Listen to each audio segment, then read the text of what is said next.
Olá, meus queridos irmãos, graça e paz, tudo bem com vocês? Eu espero que sim. Se fosse a pastora Cida ia responder, né? Com Jesus no barco, vai tudo bem. E com ele no barco, mesmo se as circunstâncias não estiverem boas, com ele, né? Nós sabemos que vai ficar tudo bem. Bom, hoje nós vamos falar sobre a lei e o reino, dando continuidade à nossa série, o Sermão da Montanha, ou Sermão do Monte. Primeiro encontro, primeiro estudo, nós falamos sobre as bem-aventuranças, certo? Como nós devemos nos comportar neste mundo e que essa mudança é de dentro para fora, através do Espírito Santo de Deus. Segundo estudo, nós falamos sobre o que? Sal da terra e luz do mundo. Né? Então, nós entendemos que nós não somos sal somente para dar sabor, mas que este mundo está podre e o que ainda mantém este mundo em pé somos nós, os discípulos de Jesus, que ainda nós conseguimos manter esse mundo inteiro intacto. Intacto não, mas estamos retardando o apodrecimento. Né? Então, naquela época, o sal servia para quê? Para retardar o apodrecimento da carne, certo? Então, os discípulos de Jesus vivem no mundo para retardar esse apodrecimento, né? Até a volta dele, beleza? Então, como nós agora, né, a aula de hoje o estudo de hoje é nós discutirmos como é que funciona a lei. Então, nós já sabemos que nós somos filhos de Deus. E a partir de agora, é importante obedecer o que está na Bíblia? Nós temos que obedecer ou nós já só fomos salvos pela graça e está tudo ok e agora a vida que segue, né? Então, eu vou colocar vocês a par do contexto. Então, este texto agora que nós vamos ler está em Mateus, capítulo 5, do versículo 17 até o 32, beleza? Então, só vou colocar vocês no contexto. Jesus até ali, estava sendo visto como um grande revolucionário, porque dava a entender que ele não estava cumprindo a lei, né, que foi entregue a Moisés, né, muitos anos antes. Porque Jesus já havia curado no sábado, né, então era proibido você curar no sábado alguém. Então ele já tinha curado no sábado, né, a mão de um homem que tinha a mão ressequida. Ele já havia colhido espigas de trigo, né, para se alimentar com seus discípulos. E ele já tinha escandalizado alguns mestres da lei por isso. Então aqueles caras estavam numa grande expectativa para saber se Jesus ele ia obedecer à lei, né, como um judeu, ou se ele ia iniciar tudo do zero, né? Então, a grande expectativa mas uma das tentações ali dos discípulos que estavam perto era de que Jesus ia abolir toda aquela lei, né? Aquelas 613 leis que haviam para eles obedecerem e que ele ia iniciar algo do zero, tá? Mas não é isso que Jesus vai fazer e ele vai deixar muito claro, beleza? Eu queria ilustrar um texto do Antigo Testamento que ele tem a ver com o Sermão da Montanha. Está em Jeremias 31, 33, certo? Nele diz assim, ó: porei a minha lei no íntimo deles e a escreverei nos seus corações. Serei o Deus deles e eles serão o meu povo. Nada vai passar.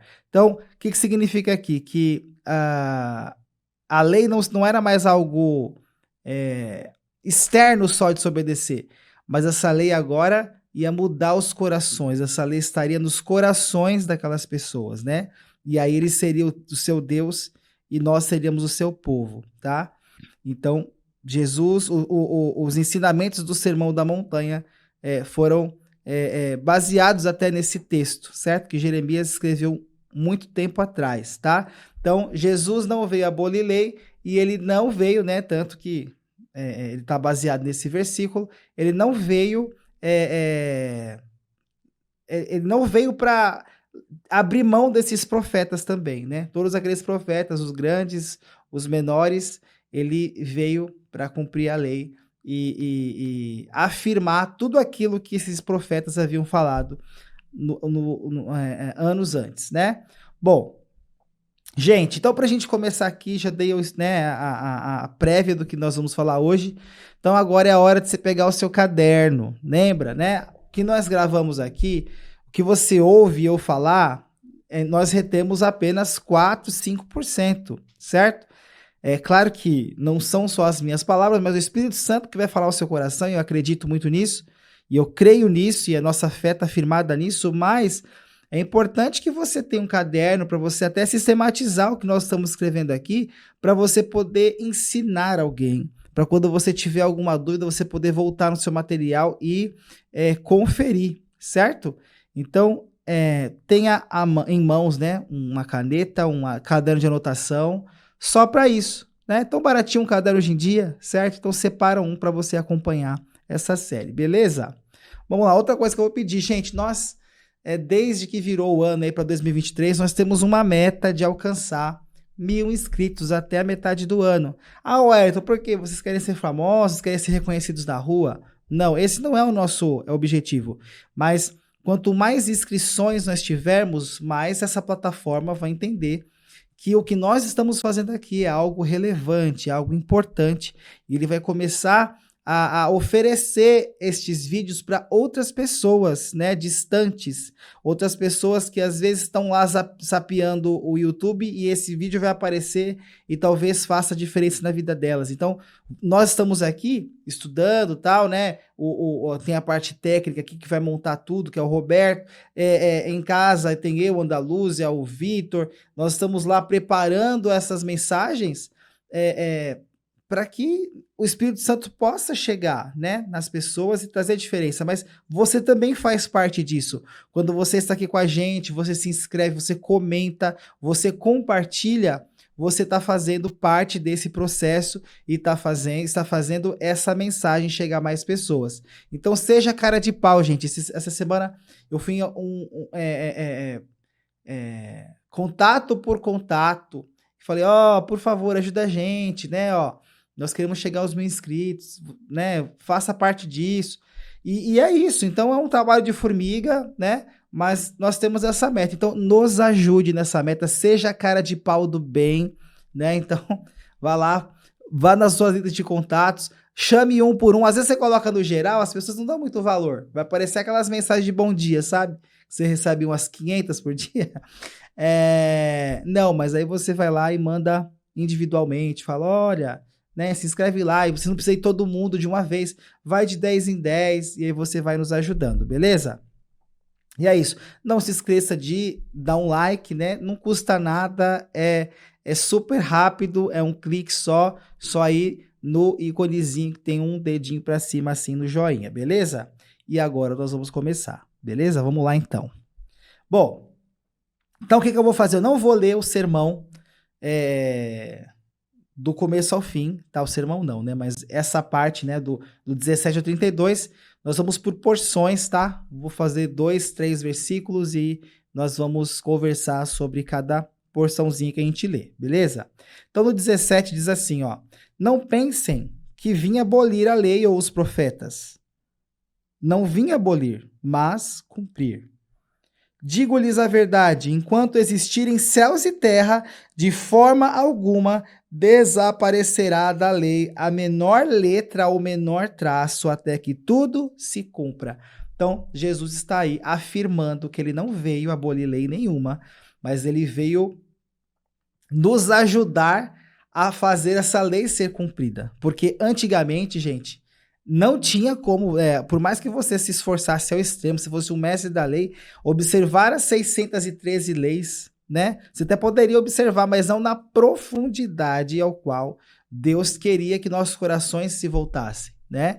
Então eles liam, interpretavam e da forma deles eles obedeciam, mas eles não conseguiriam atingir, né, a excelência, não ia atingir, na verdade, a essência ao qual Deus queria quando ele instituiu essas leis, tá? Então, outra coisa, né, algo bem relevante e legal para se pensar é que hoje em dia os estudos dizem que o universo está encolhendo, que um dia isso vai acabar, né? E Jesus está dizendo isso há muito tempo atrás, enquanto existirem céus e terra, ou seja, isso vai acabar um dia. Então, até acabar, né, até tudo isso acabar, né, a lei será cumprida, beleza? E aí ele disse, ó, não vai mudar nenhum traço, ou letra, ou vírgula, ou tio, ou parênteses, não vai mudar nada, beleza?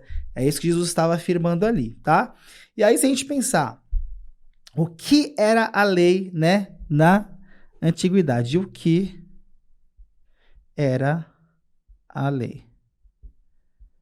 Eram 613 leis, tá?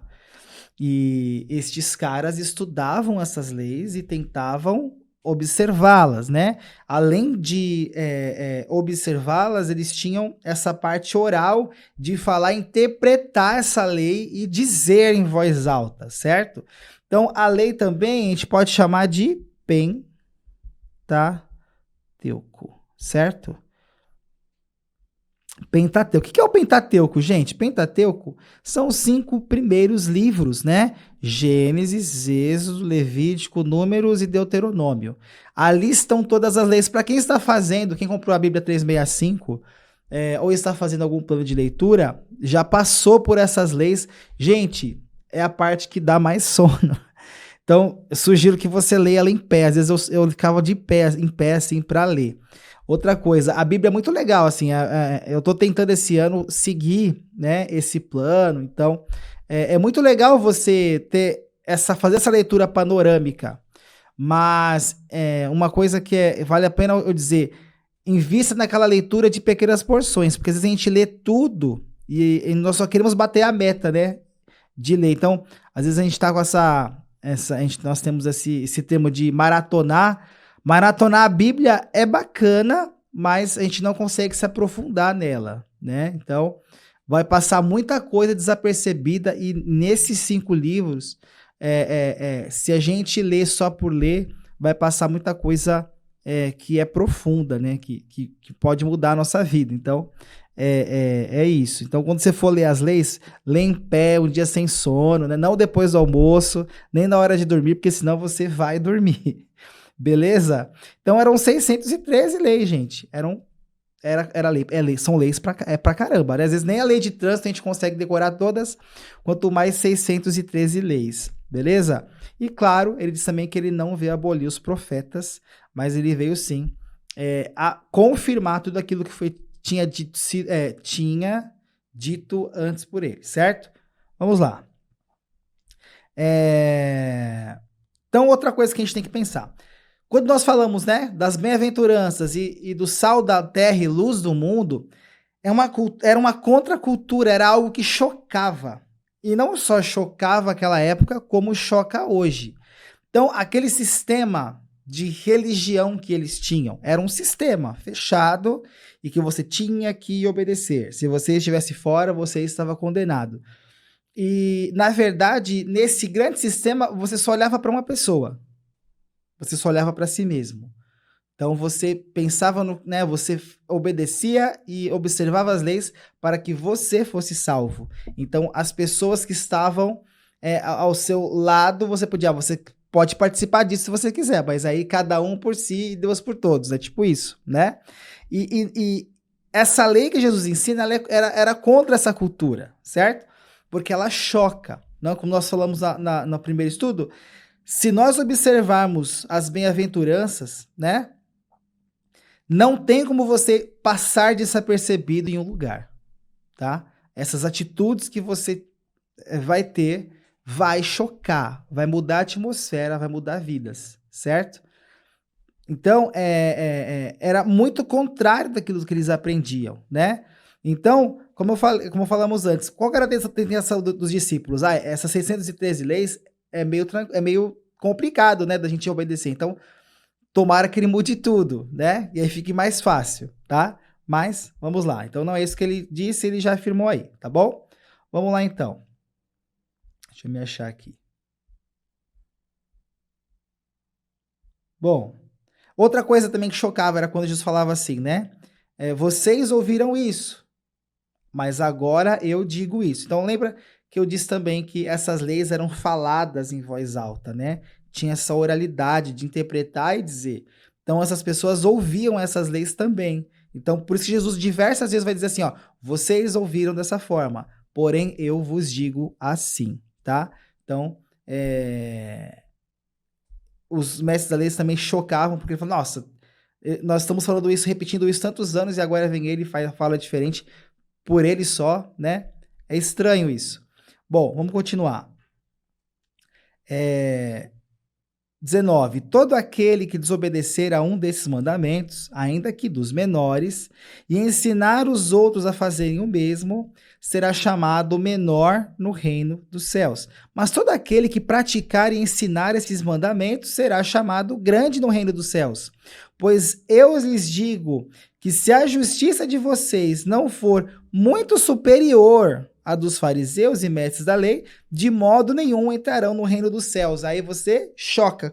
Como assim? Jesus está dizendo que se a minha lei não exceder, né? Se a minha observância dos mandamentos não exceder a de um fariseu, eu não vou entrar no reino dos céus, né? Ele diz assim, ó, pois eu lhes digo, no 20, se a justiça de vocês não for muito superior à dos fariseus e mestres da lei, de modo nenhum entrarão no reino dos céus. Como eles poderiam pensar em exceder um mestre da lei? Então, seria praticamente impossível se fosse naqueles moldes, certo? Então, se as 613 leis eram tão difíceis, como é que Jesus está falando, então, reafirmando isso? Ó, você tem que ser melhor que eles. Como? Né?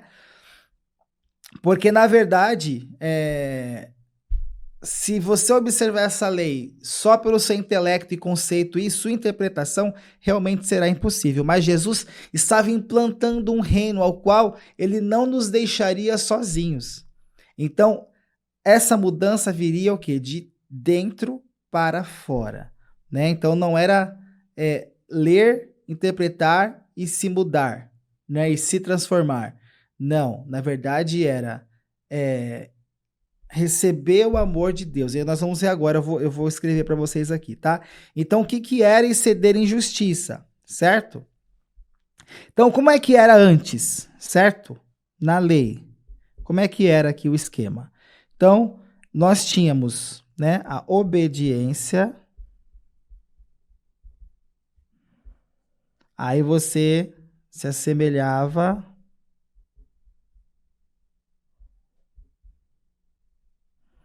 semelhança a Jesus. Aí, entrada no reino e relacionamento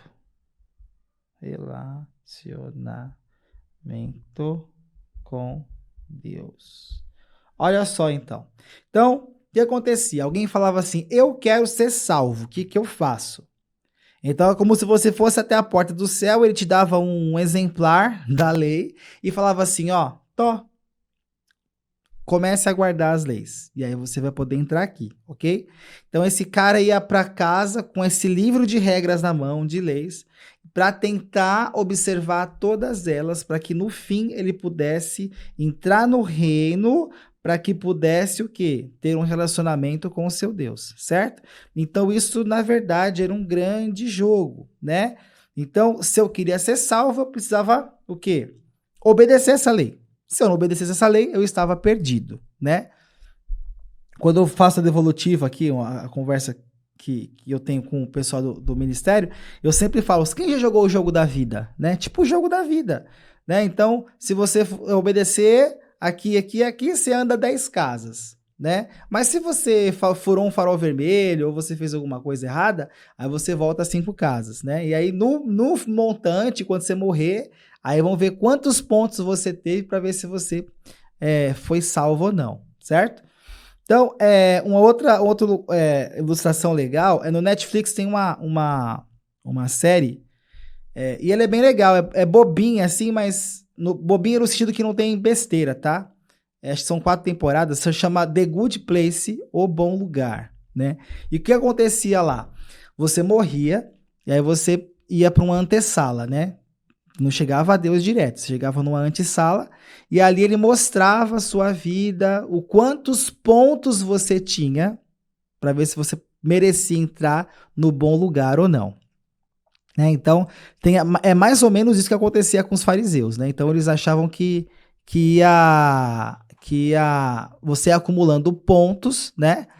E se você tivesse bastante pontos, você ia pro céu. Se você não tivesse tanto ponto assim, você estava condenado. E nessa série ele relata isso, tá? De uma forma lúdica, divertida, até porque a protagonista da série, ela era uma pessoa ruim, né? E ela acha que ela tá ali por engano, né? Então ela não tinha ponto suficiente para estar no céu. E aí ela começa a se esconder ali, tentar aprender a ser uma pessoa boa para que ela não fosse lançada no inferno. Então, quem tiver um tempinho aí livre, né, é bem bacana, os episódios têm 30 minutos, tal, uma boa indicação aí para você assistir. Beleza? Então era isso, esse sistema de ponto, né? E gente, você ficar preso a um sistema, né? Outra coisa de ponto que também às vezes nos deixa malucos, né? Os pontos da carteira de habilitação, né? Então você tomou uma multa aqui, a multa de lá, você começa a ficar morrendo de medo de acumular mais pontos dali para você não perder sua habilitação, certo? Então nós temos que andar na linha, senão acontece algo. E isso nos deixa aflitos, nos deixa numa situação de pressão mesmo, né? E não é isso que Jesus quis de nós, tá? Então, para nós discípulos, observar os mandamentos, então o que um discípulo entende? Que nós observarmos isso aqui, ó, esse esquema, tá? O que ele entende aqui? Que o mérito salva, certo?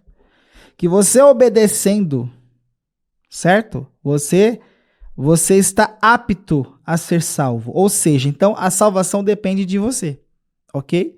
Só que no evangelho o esquema é outro. No evangelho o esquema é assim, ó. Começa pelo sacrifício. Passamos pela Páscoa, mês de abril, né? Então nós lembramos do sacrifício de Jesus e que ele ressuscitou, certo? Sacrifício de Cristo. Depois disso, através do sacrifício, nós temos a entrada no reino. E aí, eu já sou um filho de Deus, eu já faço parte deste reino, não espero Jesus voltar para ser parte do reino. A partir do momento que você é um discípulo de Cristo, você faz parte da cultura do reino, entende? Então, já começou aqui na terra, não é quando você morreu ou quando Jesus voltar. Nós já somos cidadãos deste reino, certo? Então, as leis que regem o reino já valem para nós, tá? E aí, eu já entrei no reino através do sacrifício. E agora? Agora vem a semelhança com Jesus, certo? Que é o processo de santificação. A cada dia eu vou entendendo que eu vou parecendo mais com Jesus, beleza? Através do quê? Do sacrifício, eu sou cidadão do reino e eu começo a ser moldado às características, ao caráter de Jesus, certo? E aí, como eu estou me assemelhando a Cristo, vem o meu relacionamento.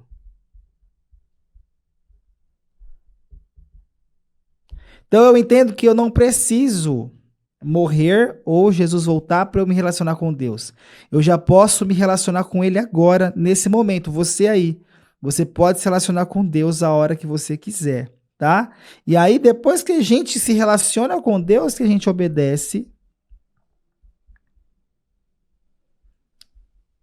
tá? Então olha só.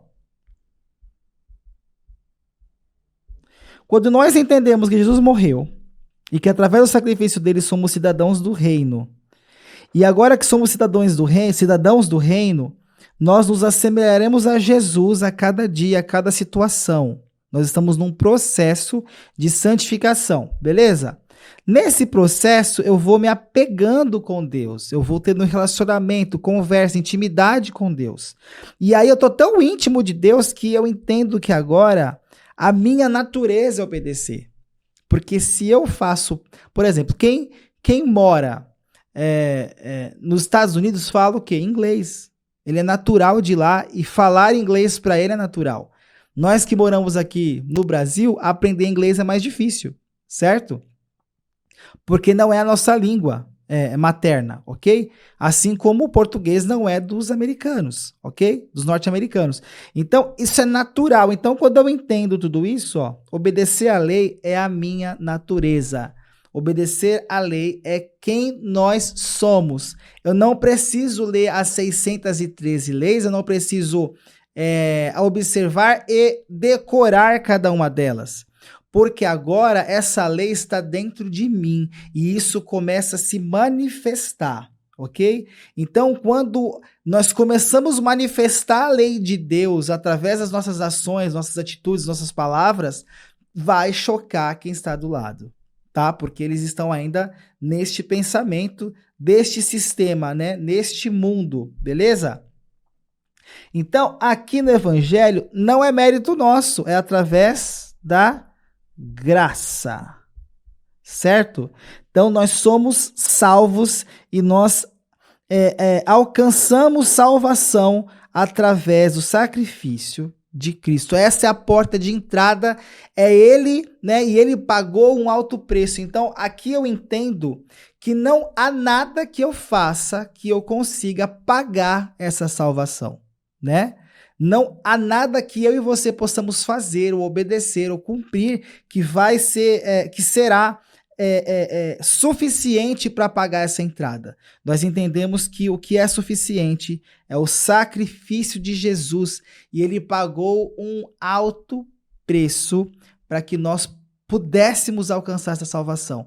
Então, esse é um preço impagável que somente Jesus poderia pagar. Ele tomou o nosso lugar, né? Nós vimos lá nos estudos anteriores, né? Jesus não merecia morrer, porque o salário do pecado é a morte. Ele não merecia morrer porque ele não pecou, mas ele se entregou e morreu para que nós pudéssemos novamente, né, ter um relacionamento com Deus. Nós pudéssemos se assemelhar a ele e que essa lei pudesse ser cumprida, né, dentro de nós, né? Porque nós já fazemos parte desse reino. Beleza? Então, olha só como é graça, né? Jesus não diz lá no versículo que se você, olha só, ele diz assim, né, ó, todo aquele que desobedecer a um desses mandamentos, ainda que menores, e ensinar os outros a fazer o mesmo, será chamado menor do reino dos céus. Então, tá vendo? Jesus está dizendo aqui que aquele que desobedecer, né, e que vão acontecer algumas vezes, que a nossa salvação não está atrelada a isso, porque ele está falando, ó, aquele que desobedecer, né, os mandamentos, um desses, ainda que menores, ó, ele entrará, mas ele será menor, né, será chamado menor no reino dos céus. Entende? Então, entendeu o que é graça? Né? Então não foi a observância e não foi a obediência dos mandamentos, mas a graça e o amor do nosso Deus através de Jesus, seu Filho. Beleza? Lá em Romanos, para sustentar essa parte aqui, lá em Romanos 10, de 2 a 4, Paulo vai dizer isso aqui, ó. Pois posso testemunhar que eles, né, os judeus, têm zelo por Deus, mas o seu zelo não se baseia no conhecimento. Porquanto, ignorando a justiça que vem de Deus e procurando estabelecer a sua própria justiça, não se submeteram à justiça de Deus.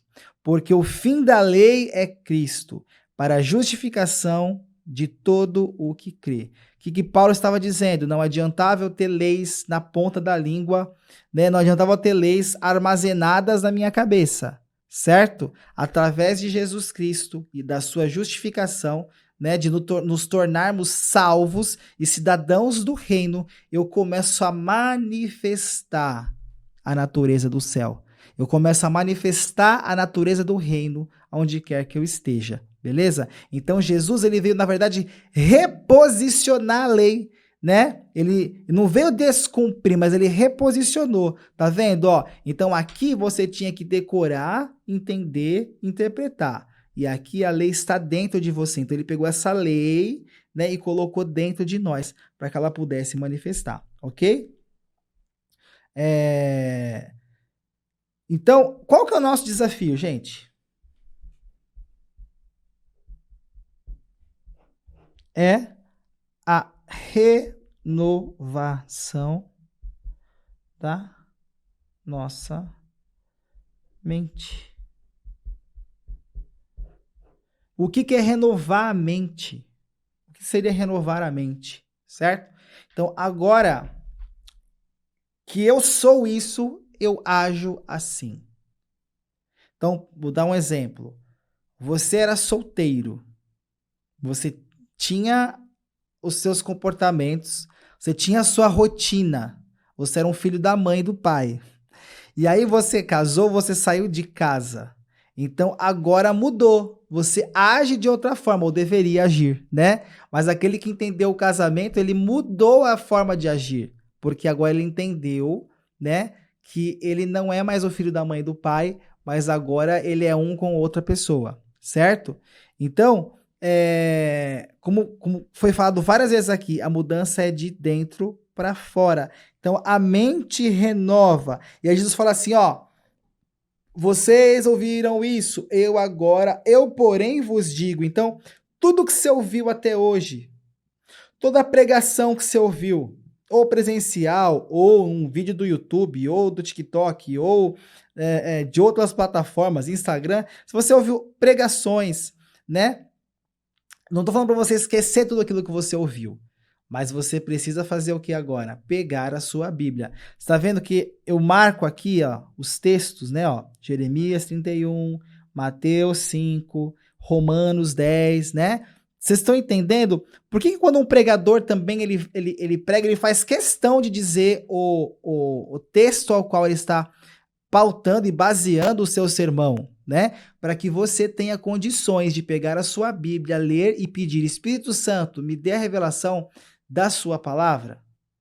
Como é que você sabe que eu não estou mentindo para você? Como é que você sabe que eu não estou aqui inventando coisas? Entende? Então desconfie de tudo, né? Não precisa sair daí, mas você viu aquele outro. Não, mas desconfie de tudo. Então pega a sua Bíblia, leia, porque o Espírito Santo pode revelar a você. Então renovar minha mente, eu entender que um pastor, ele pode ter experiências, ele pode ter um conhecimento maior que o meu, mas o Espírito Santo que habita nele habita em mim. E ele pode me dar a mesma revelação ou a revelação correta das coisas, certo? Então, renovar a mente é entender que nós fazemos parte deste reino, certo? E que para fazer parte desse reino eu preciso o quê agora? Ó, me assemelhar a ele, né? Eu preciso, ter relacionamento com Deus. E como que se tem relacionamento com Deus? Através das escrituras, através da oração, né? Então, ao longo dos anos, nós fomos enganados de diversas formas. Eu não estou falando só de sermão de igreja, gente. Na escola, no trabalho, nós somos enganados, foram contadas mentiras pra gente. Ó, vou dar um exemplo de mentira. Um dia disseram para você assim, ó, se você não estudar, menino, você não será ninguém. Muita gente já ouviu isso, né? Olha, se você não fizer assim, você não vai conseguir ser assim. Então você já é filho de Deus, você já é muita coisa, né? É assim, até um exercício legal que você faça. Comece a escrever tudo que você é. Então, primeira coisa, você é filho de Deus, certo? Segunda coisa, você é filho de alguém, né? Você tem um pai e uma mãe, ou só a mãe, ou enfim, né? Se você não conhece seu pai, a mãe não tem como não conhecer, mas enfim. Ok? Você foi gerado por alguém, você é filho de alguém. Se você é casado, você é marido de alguém, você é esposa de alguém.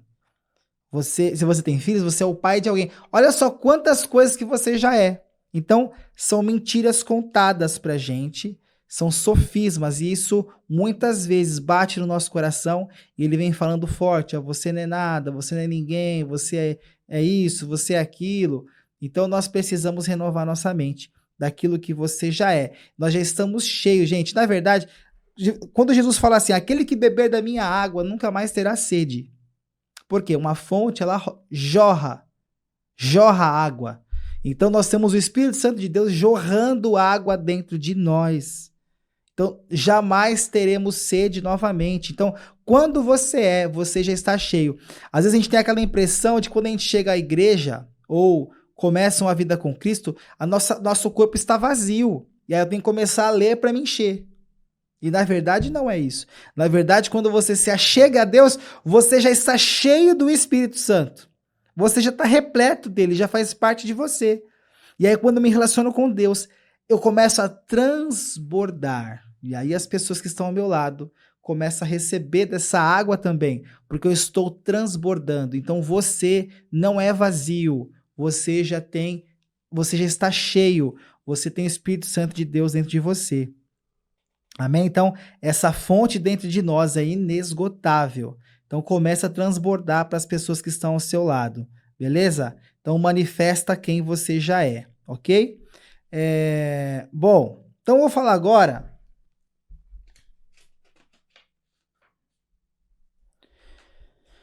Três coisas que você já é como filho de Deus. Ok? Três coisas que já somos, né?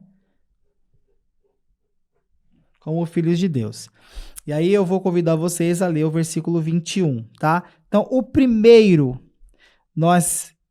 eles vivem a cultura da honra. Então, vou ler aqui, ó, 21.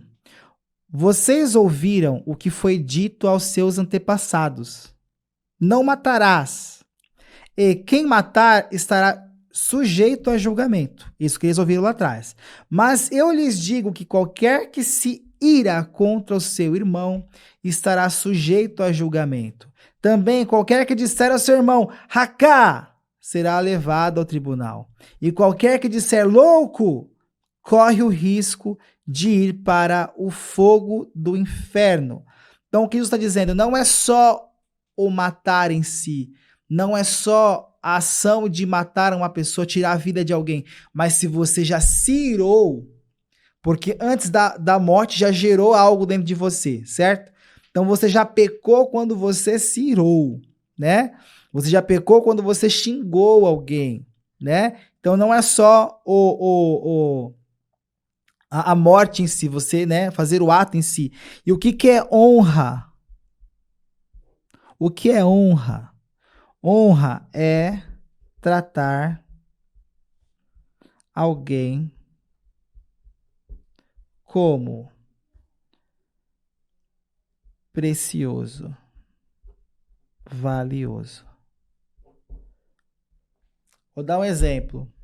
Roberto, se o Neymar disser que vai almoçar na sua casa, o que você vai fazer? O que você faria? O churrasco mais top que você poderia. Porque você entende que ele é um cara o quê? Precioso. Aí você vai falar, nossa, o Neymar veio na minha casa, gente, ó, comeu o meu churrasco. Então você vai, né, vai limpar a sua casa, vai deixar um brinco. A Júlia nem vai precisar pedir, não é verdade? Vai comprar a melhor carne, a melhor comida, porque você está recebendo alguém que você considera valioso, ok? Só que o que a gente tem que entender, um cidadão dos céus, um filho de Deus entende que todos são valiosos, porque Jesus amou o mundo de tal maneira, né? Deus amou o mundo de tal maneira que deu seu filho unigênito, certo? Então ele amou o mundo, então eu entendo que qualquer pessoa que não seja além de mim, foi amada e é amada por Deus. E é para Deus, eles são preciosos. Qual que é o problema do cristão às vezes? Ele está ali correndo atrás da salvação dele, entende que ele é amado, mas quem está do lado que se vire. Ou seja, de novo, né? Cada um por si e Deus por todos. A salvação é individual, se vira, meu. Né? E não é isso que Jesus está dizendo aqui. Nós temos que honrar, tratar todos os outros como pessoas preciosas, porque para Deus eles são. Então, se pro meu pai eles são preciosos, para mim também eles são, certo? Então, por exemplo, o matar, né? Quando eu mato alguém, quando eu entendo que a tua vida não tem valor. Quando é que eu tiro a sua vida? Quando eu acredito que a sua vida não vale para nada. Como nós tivemos aquele caso do cara que entrou na escola com um machado e matou 4 crianças. Então, para ele, a vida dessas crianças não valia nada. Por isso que ele entrou ali e matou. Correto?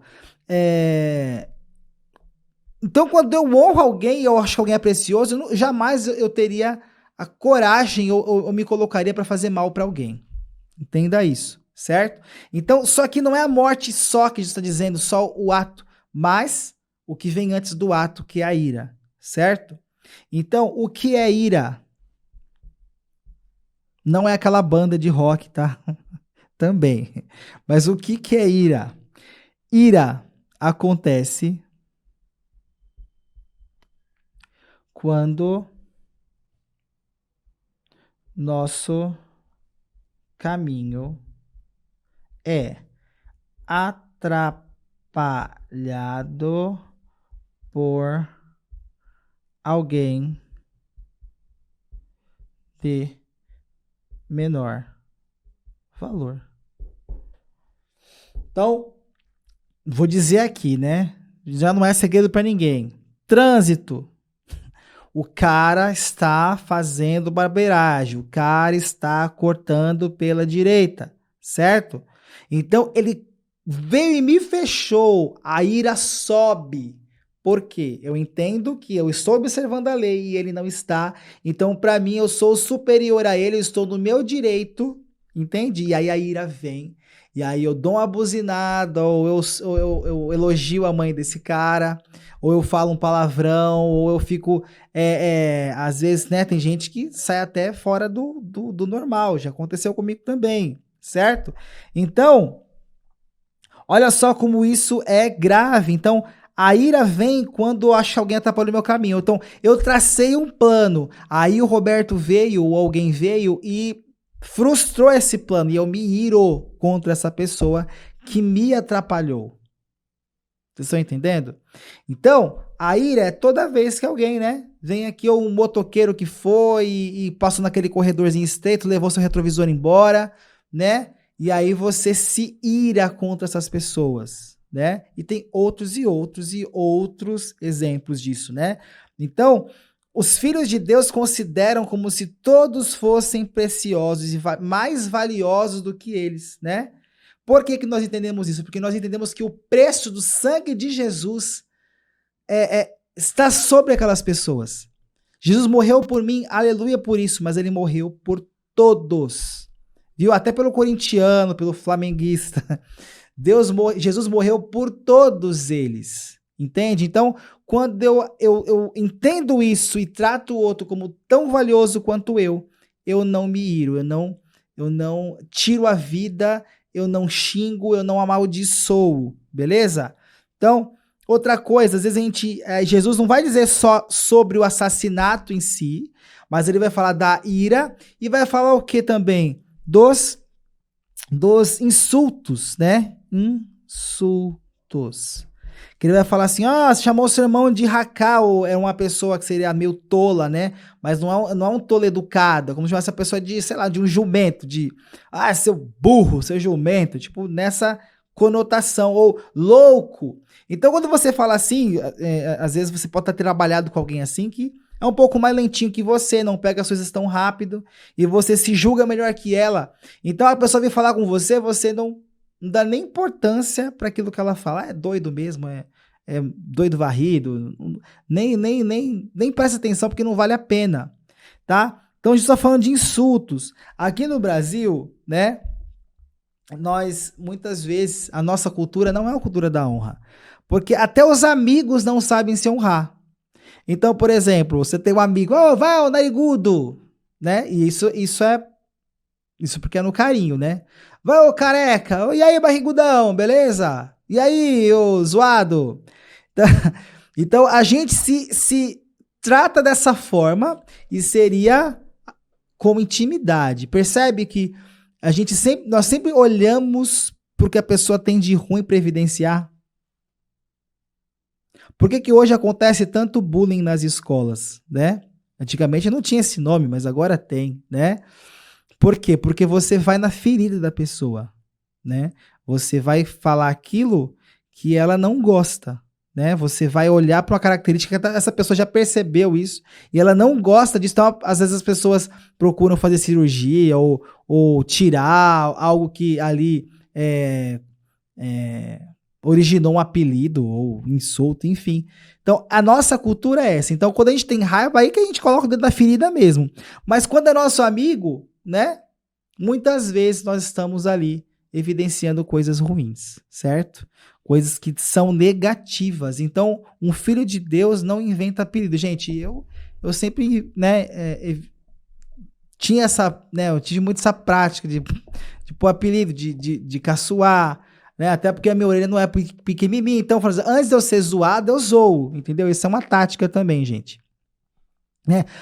Antes de alguém zoar comigo, eu já zoei com o outro, fiz a pessoa rir do outro, certo? Então não faça isso, um filho de Deus não faz isso, um filho de Deus evidencia o que a pessoa tem de bom, e o que nós temos de melhor, e o que o mundo precisa saber, gente, para ser sal da terra, lembra? Para a gente retardar o apodrecimento da terra, as pessoas precisam entender que elas são amadas por Deus. Você é amado por Deus, é precioso para Ele.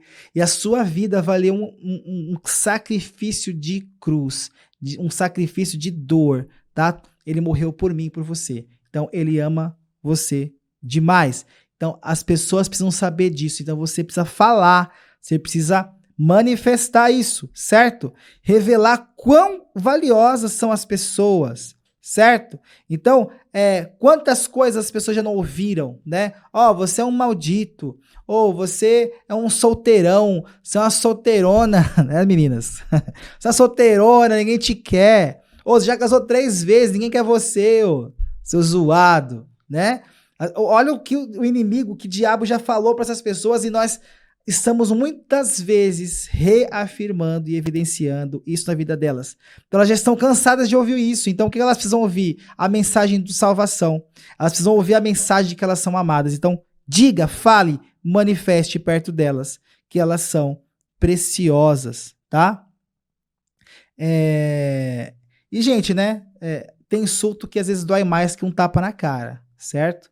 Tem coisas que nós falamos e às vezes você está numa discussão e você quer ganhar aquela discussão, então você dá aquela pelada, né? Você vai lá onde a pessoa tem aquela ferida aberta e você faz assim, aí você sai e fala, ganhei, né? E isso não é bom, né? Um filho de Deus não faz isso, beleza? Bom, e outra coisa, um outro sintoma, uma outra consequência que acontece quando nós fazemos isso é como se eu quisesse tirar alguém do meu caminho. Ou eu mato, ou eu insulto, ou eu me desfaço dela, certo? E um filho de Deus não faz isso. Ele age na cultura da honra, certo? No 27 a gente continua. Vocês ouviram o que foi dito, não adulterarás. Mas eu lhes digo, qualquer que olhar para uma mulher e desejá-la, já cometeu adultério com ela no seu coração. Se o seu olho direito fizer pecar, arranque-o e lance-o fora. É melhor perder uma parte do seu corpo do que ser todo ele lançado no inferno. E se a sua mão direita o fizer pecar, corte-a e lance-a fora. É melhor perder uma parte do seu corpo do que ir todo ele para o inferno. Gente, durante a história, ao longo da história, teve pessoas que leu esse texto e seguiu à risca, arrancou o olho, se mutilou para que não pecasse. Mas não é isso que Jesus está querendo dizer. É que se você tem essa fraqueza, você tem esse problema, nem olhe. Se você acha que ao olhar alguém você vai ter esses desejos, nem olha para cima, olha para o lado, olha para o outro, né? Então, o que acontece? Nós estamos falando de honra, né? Qual outra forma de desonrar alguém? A primeira é insultando, né? Querer tirar do seu caminho. E a segunda, quando desonramos as pessoas através da sexualidade. É o que Jesus está dizendo aqui, ó. Que você não é só se deitar com alguém fisicamente, né? Essa era a lei. Mas agora, quando você pensar nessa pessoa como um objeto, quando você pensar nessa pessoa como um pedaço de carne. Sabe um cachorro que fica lá na frente daquela máquina de frango girando? O cachorro até saliva e acompanha o movimento do frango, assim, ó. Ele sente o cheiro, aí você passa e dá até aquela lambida, assim, né? porque ele está desejando aquilo. Quantas vezes, né? Você, o homem ou a mulher, está tratando o outro como um pedaço de carne, ou seja, está tratando aquela pessoa só porque ela vai te satisfazer.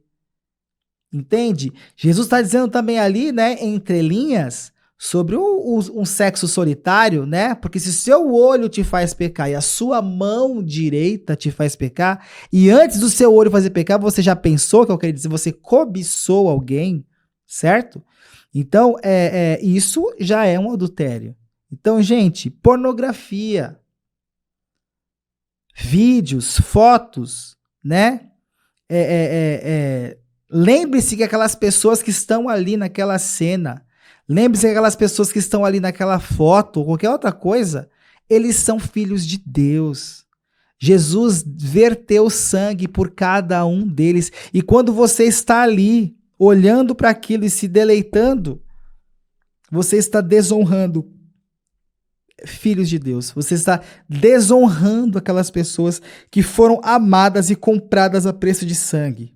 Entenda isso. Então, isso é uma forma de desonrar. Ah, é só na pornografia? Não. Quando você acha que a sua mulher ou seu marido é algo só para satisfazer você. Então você trata ela como uma boneca inflável, né? Ou o marido como algum objeto, certo? Então, nós não estamos com os nossos cônjuges para nos satisfazer sexualmente. Então, acabou ali, cada um para o seu canto. Não é assim que você. É isso que o mundo prega. É isso que esse sistema prega, que as pessoas são descartáveis, são pessoas, não são pedaços de carne ambulante, que você pode usar um ali, usar o outro ali, largar. Tá? E não é isso. Lá no tempo de Jesus, o que estava acontecendo era que muitos estavam se divorciando. Então, eles casavam com uma, não queria mais nada, já tinha se satisfez com o que aquela mulher ali poderia oferecer, ele se divorciava e pegava uma outra. Se divorciava e pegava uma outra. Então, Jesus está indo contra essa prática, porque ele vai a favor do casamento, certo? Todos esses sermãos que eu estou trazendo aqui são baseados também, né, claro, na Bíblia primeiro, mas o livro chama Lendo o Sermão da Montanha com John Stott. Stott. É bem legal, e ele vai falar assim, né, que ele é um pastor. Ele fala, ó, quando alguém vem no meu gabinete falar sobre divórcio, eu nem quero ouvir. Porque para chegar no divórcio, nós precisamos tratar o casamento primeiro. Então eu não falo sobre divórcio, eu não aconselho sobre divórcio, eu nem quero saber dessa palavra primeiro. Primeiro a gente tem que entender o que está acontecendo e tentar salvar o casamento, certo? Divórcio para mim é só em casos extremos, ele diz lá no livro, né? Então é bem bacana também, certo? Bom, então entendam isso. Então, eu posso desonrar minha mulher. Eu posso desonrar mulheres e homens quando eu penso, né, sexualmente. Eu penso não, mas quando eu demonstro essa distorção, né? Então, eu olho para as pessoas só como algo que possa me satisfazer. Ou seja, então não tem valor nenhum, certo? Então, você dá aquilo que eu preciso, você dá aquilo que eu quero, e quando você não me satisfaz mais, eu te largo. E Jesus, ele está indo contra isso, né? Vou ler aqui um trecho do livro, tá? Diz assim, ó, como se aplica isso na vida cotidiana? Deixe-me elaborar e parafrasear o ensino de Jesus. Se o seu olho faz pecar porque a tentação lhe vem por meio de seus olhos, então tire os olhos, ou seja, não olhe. Comporte-se como se estivesse realmente arrancando seus olhos e lançando fora. E agora estivesse cego e não pudesse ver o que o levou a pecar no passado. Então não é literalmente eu arrancar o meu olho, mas simplesmente eu fugir disso, né? Se isso me faz pecar, eu nem olho, porque eu sei que isso pode ter algumas, né, algumas consequências, ok? Bom, segunda forma dos filhos de Deus, certo? Não há separação entre amar a Deus e ao meu próximo. Então não tem como amar Deus e não amar o Roberto. Não tem como eu amar a Deus e não amar as pessoas que estão ao meu lado. Então, se eu não amo quem está ao meu lado, eu não amo. Porque quem é o próximo? É qualquer pessoa que não seja eu. Se eu não amo as pessoas, eu não amo a Deus. Não adianta você cantar louvores, dizer coisas maravilhosas de Deus, pregações lindas de Deus, se você não ama as pessoas. Então, não tem como dissociar e separar isso, porque Deus não nos vê como pessoas sozinhas. Até porque a oração não diz assim, ó, Pai meu que estás no céu, santificado seja o teu nome. É isso? Não, é Pai Nosso. Então, Deus nos vê como uma unidade. Deus nos vê como cada um complementando o outro. Assim como ele fez ali Adão e Eva, certo? De uma só carne, ele nos vê também como um corpo. Ele nos vê como uma só carne. Ele nos vê como iguais e ele nos vê como uma unidade. Ele olha pra gente e olha um só. Ele não olha pessoas segmentadas, mas ele olha pra gente e vê um só. E do versículo 23 diz assim, ó: portanto, se você estiver apresentando sua oferta, e gente, oferta naquela época não era dinheiro somente, mas era animais, né, que eles levavam ali para sacrifício, e ali era uma forma de adorar a Deus, né? Então, ó, se estiver apresentando a sua oferta diante do altar e ali se lembrar de que seu irmão tem algo contra você, deixe sua oferta ali diante do altar e vá primeiro reconciliar-se com seu irmão, depois volte e apresente a sua oferta. Então você lembra, ele não está dizendo se você tem algo contra, ele está dizendo o quê? Se o irmão tem algo contra você, tá? E aí tá falando assim, ó, se alguém tem alguma coisa contra você, deixa a oferta ali. 25. Entre em acordo depressa com o seu adversário que pretende levá-lo ao tribunal. Faça isso enquanto ainda estiver com ele a caminho, pois, caso contrário, ele poderá entregá-lo ao juiz, e o juiz ao guarda, e você poderá ser jogado na prisão. Eu lhe garanto que você não sairá de lá enquanto não pagar o último centavo. Então Jesus, ele usa duas ilustrações, certo? Ele usa duas ilustrações. Primeiro, né, uma ilustração na igreja e uma num... Vou pegar a palavra aqui certinha para vocês. Espera aí que subiu.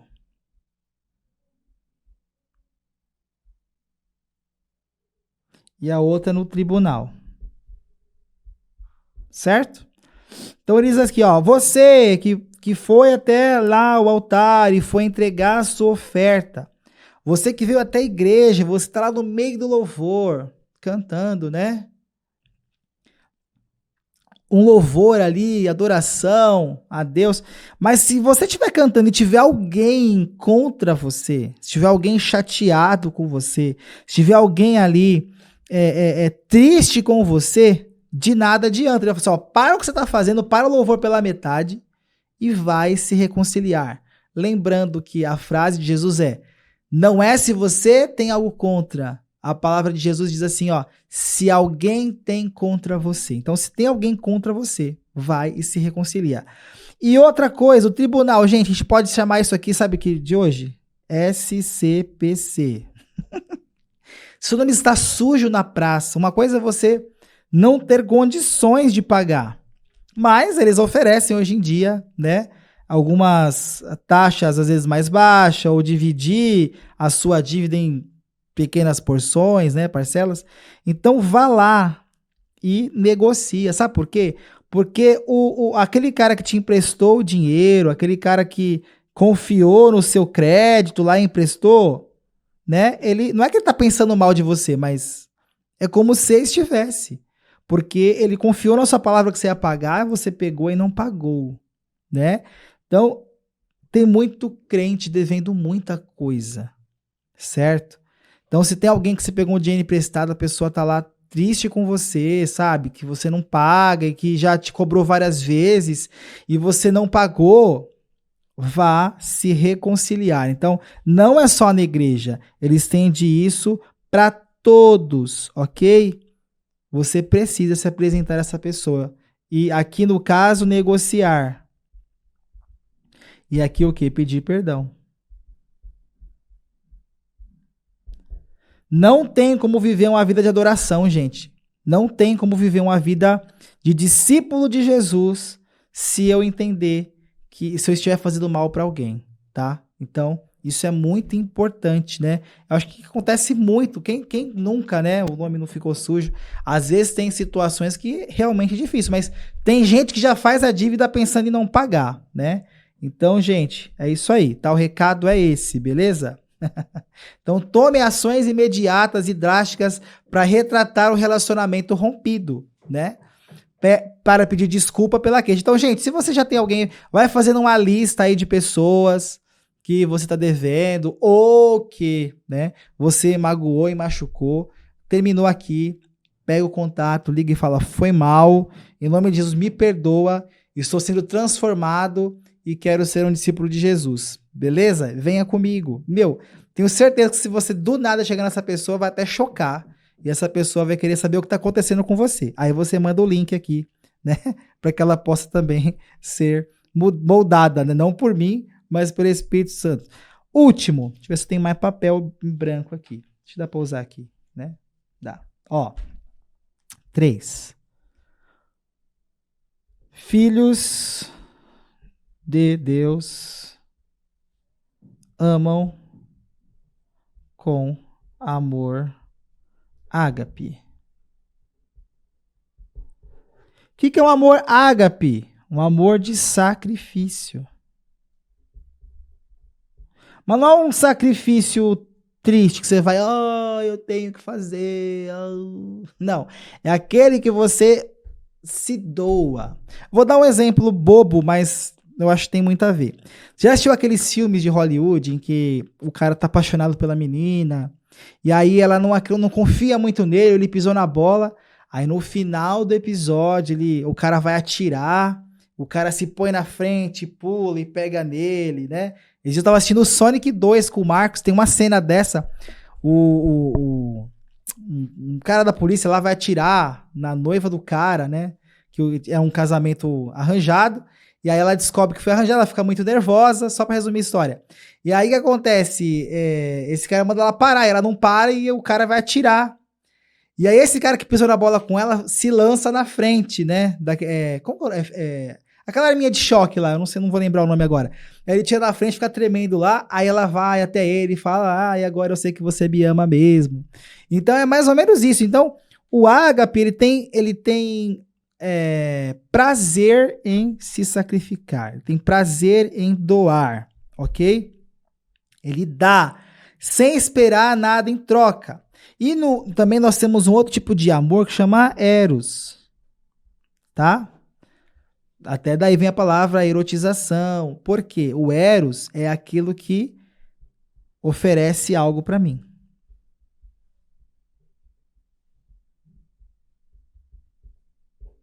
Então, por exemplo, quem ama muito café.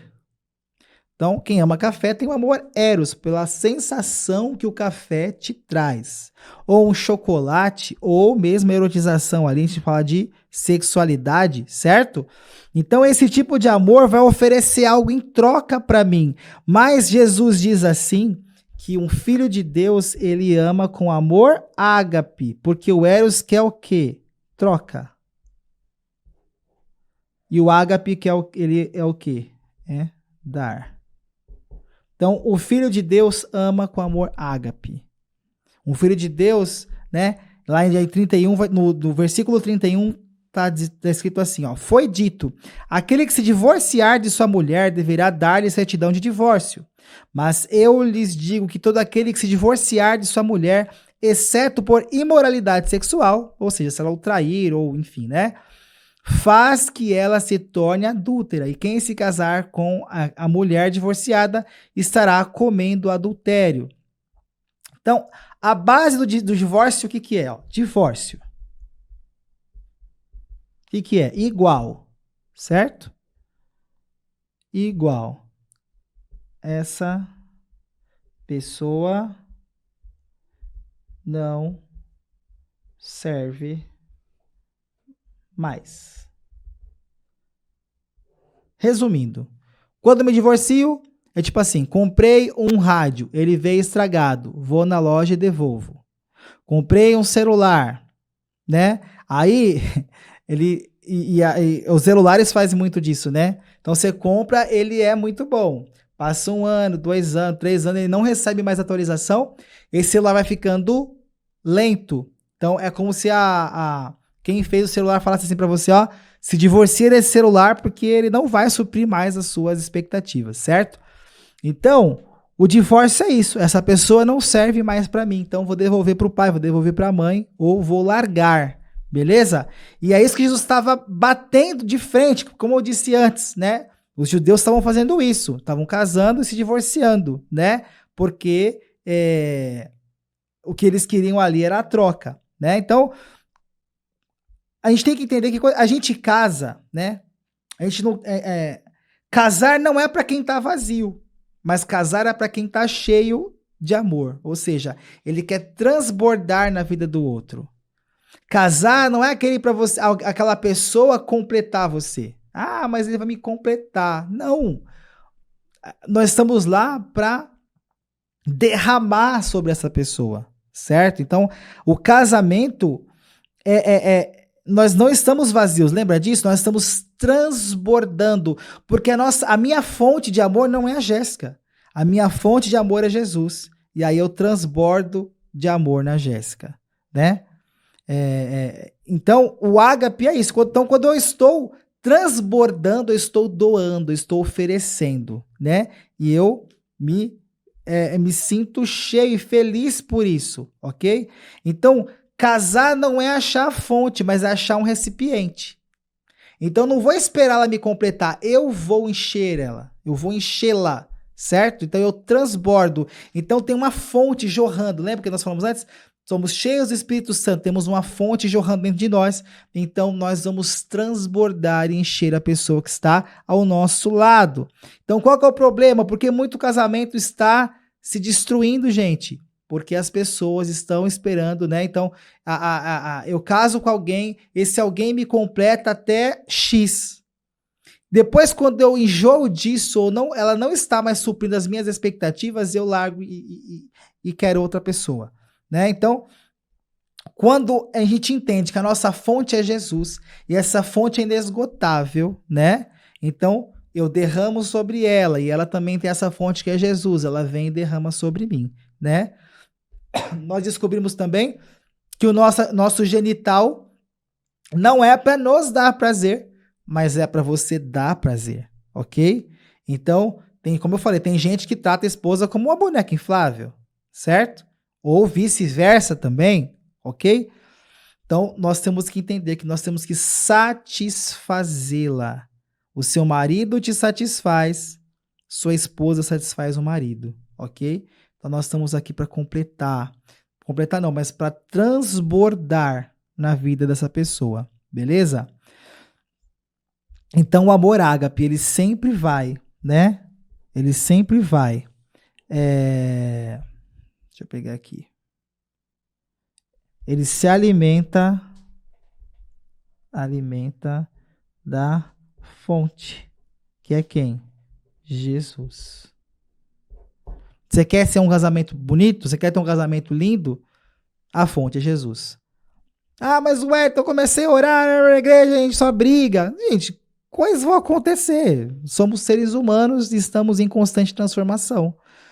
Vão ter desentendimentos, né? Vão haver coisas, mas o que é importante, que vocês permaneçam unidos, que vocês possam se doar um ao outro, né? E se encher de Jesus primeiro, beleza?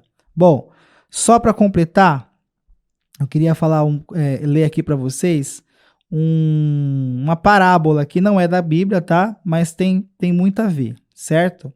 Está falando que a partir do momento que eu entendo que sou um discípulo, as coisas não vão me encher, mas eu já sou cheio delas, ok? A minha natureza muda, né? Então diz assim, eu conto aqui, né, a parábola. Um monge e seus discípulos iam por uma estrada e quando passavam por uma ponte, viram um escorpião sendo arrastado pelas águas. O monge correu pela margem do rio, Meteu-se na água e tomou o bichinho na mão. Quando trazia para fora do rio, o escorpião o picou. Devido à dor, o monge deixou-o cair novamente no rio. Em seguida, pegou um ramo de árvore. Voltou outra vez a correr pela margem e entrou no rio. Resgatou o escorpião e o salvou pela segunda vez. Depois, se juntou aos seus discípulos na estrada. Eles haviam assistido à cena e o receberam perplexos, né? E penalizados. Mestre, o senhor deve estar muito doente. Por que foi salvar esse bicho ruim e venenoso? Que se afogasse, seria um a menos. Veja como ele respondeu à sua ajuda. Picou a mão que o salvava, né? Não merecia sua compaixão, falou para o mestre. O monge ouviu tranquilamente os comentários e respondeu. Ele agiu conforme a sua natureza e eu de acordo com a minha. Entendeu? Então a natureza do escorpião é picar. E a natureza dele era salvar. A natureza dele é amar. Então a nossa natureza como filhos de Deus é o quê? Salvar. Nossa natureza como filhos de Deus é amar. Não importa o que essa pessoa fez. Eu sei que é muito difícil, né? Eu achei muito bonito o depoimento de um dos pais das crianças, né? Que falou, eu nem conheço esse cara, não quero o mal dele, né? E eu perdoo, né? E isso chocou.